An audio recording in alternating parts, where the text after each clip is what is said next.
Lou smiling in the hallway again. Same tight ponytail. Same glossed lips. But today, the smile didn't blink. Mallory Green froze halfway to class, her cheer bag digging into her shoulder.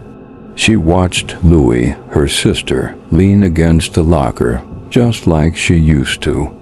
Legs crossed at the ankle, one nail gently tapping metal.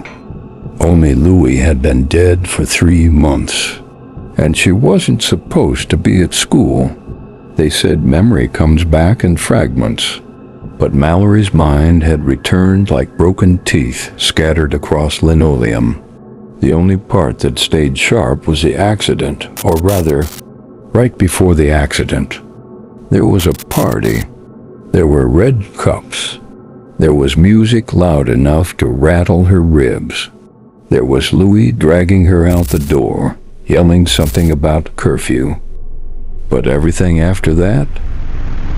Just static. No crash, no glass. No screaming. Just a blank wall.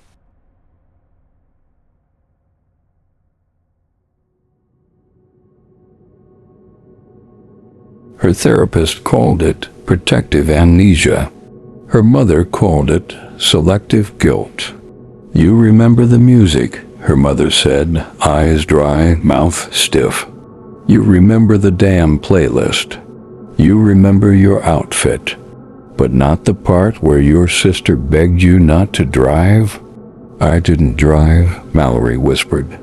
But the truth was she didn't know, and her mother knew it.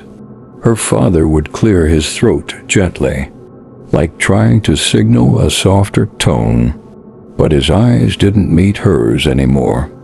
Dinner had become a performance of forks, scraping porcelain and eyes avoiding contact. Her mother never called her Mallory now, only you.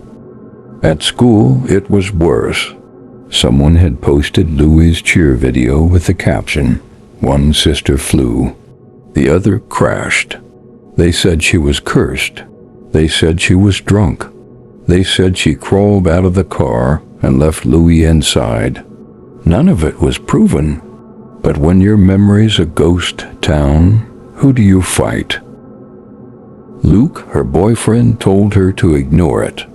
"Babe, it's not your fault," he said, thumb grazing her cheek. "They're just being dicks." But when she told him about hearing, Louie's voice in the middle of the night, whispered under her bed, sobbing through the air vents, he pulled back like he'd touched something too hot. "Maybe you're just tired. You know, stress. You should sleep." He stopped texting the next week. 1 month later, it was during a late-night doom scroll, headphones on, tears hot in her hoodie, that the ad appeared. Forget nothing.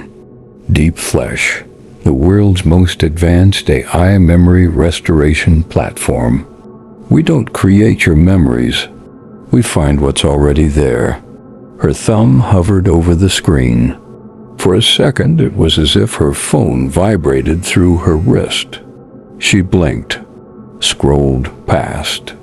10 minutes later, new app, new video, the ad popped up again. Then again. On TikTok, Instagram, Snapchat, even Pinterest. That night, she heard Louie again. The voice was clearer, right next to her ear. "You left me." When Mallory turned, her mirror was fogged from the inside. Not from breath, from crying.